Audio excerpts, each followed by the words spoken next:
Hi guys, welcome back. This will be part 2 of the Fiesta Z-Takers project. Today we're going to be bolting the turbo back on, making sure everything's okay, no leaks, and then we'll be good to go. Straight into it.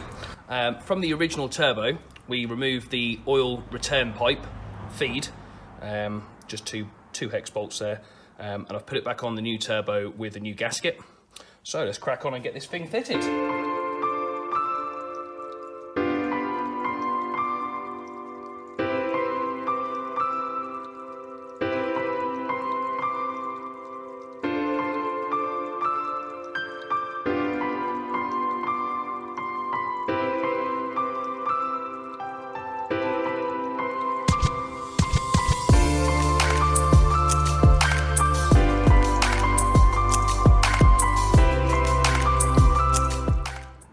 Right, now the turbo is bolted to the car, I've bolted to the exhaust manifold, and I've also bolted the downpipe to it as well.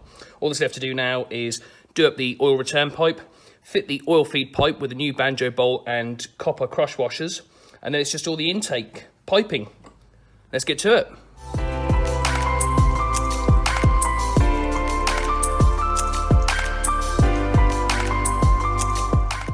Right, that's both oil lines on, both the inlet and the return.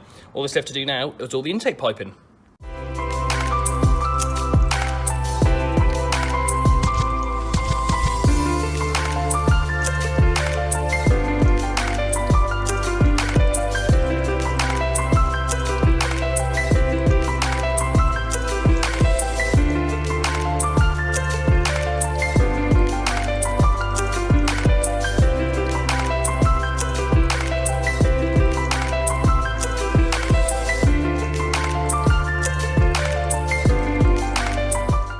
And there we have it, the turbo is installed. Now there's still a few little bits and pieces left to go on, like there's a heat shield that sits over the top of the turbo.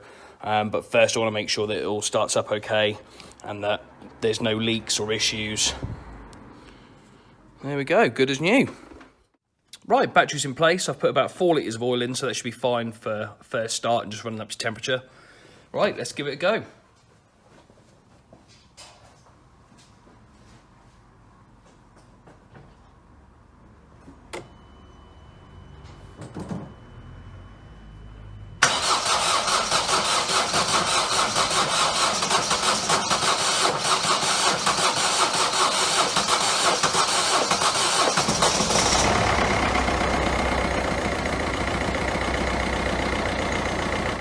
Fortunately, during that first start, there was a bit of a diesel leak coming from the back of the engine, and it turns out when I removed the injectors, I actually snapped one of the injector leak-off pipes. So that's literally just leaking diesel straight into there, and then out the back of the engine just down there. So unfortunately, I think I'm pretty much stuck right now. So fast forward a couple of days later, and I have an injector leak-off kit. These are really easy to fit. I'll show you now. So as I said earlier, it was injector number 3 that I'd snapped, but I've got the entire kit. For the sake of £9, I thought I might as well replace them all. Now this is incredibly easy to do. All you need is a flathead screwdriver, and they've got these little clips. Literally remove all 4 of them.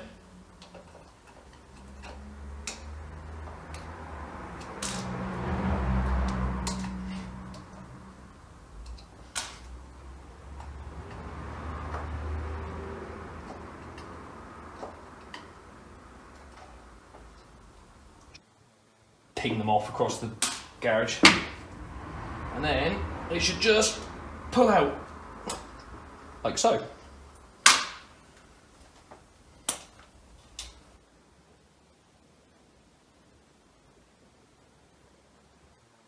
So we'll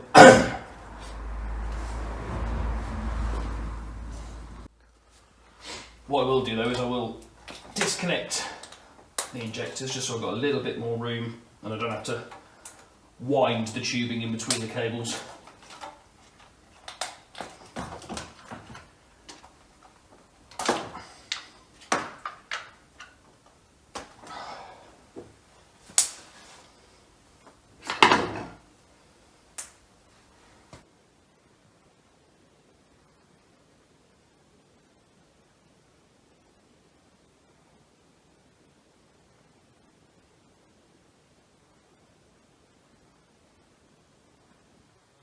Home. Then put the clips back in.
Going to give them a little wiggle, make sure they're all secure, which they are.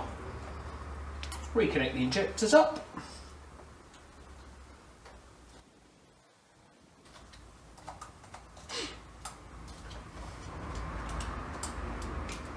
I'm not going to bolt that down just yet because I want to make sure there's no more leaks. So I'm just going to put the airbox loosely on.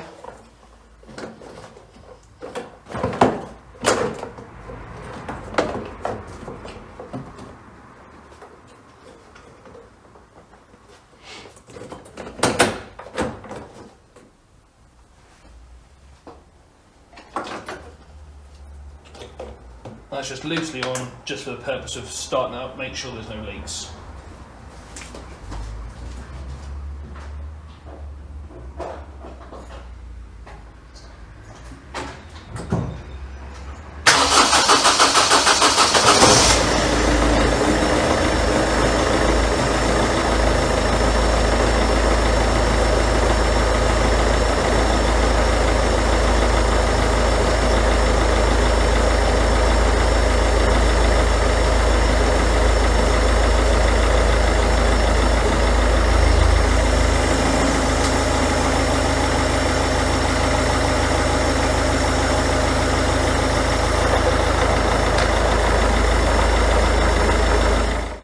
Well, there we go, she runs. I couldn't leave it running for too long, as sadly the previous owner has misplaced the radiator expansion bottle cap, so I couldn't bring it up to temperature or anything. If I did, it would probably overheat or start overflowing. The only thing left to do now is to re-secure the airbox, make sure everything's all tight, make sure everything's all done up.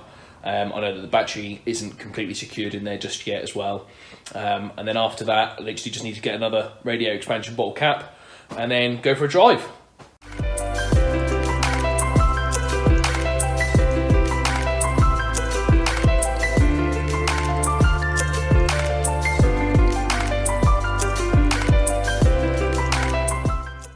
Right, now the airbox and the battery and everything's all secure.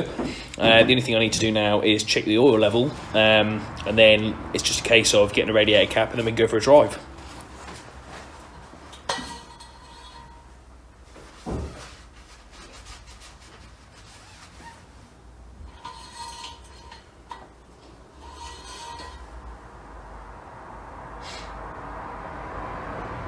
So we're about halfway full right now, so what I'm going to do is I'm just going to grab some more oil and top her up.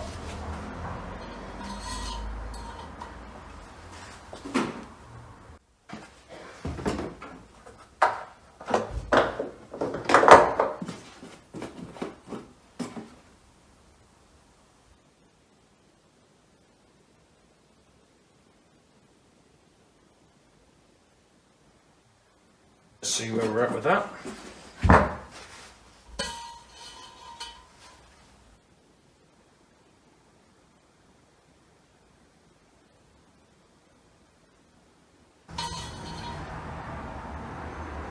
Pretty much spot on.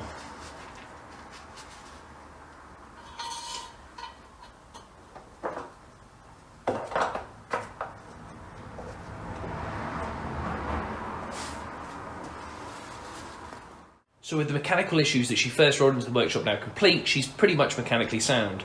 There's just a few little bits and pieces I'd like to get done before she sees the road again. Thank you very much for watching. See you next time.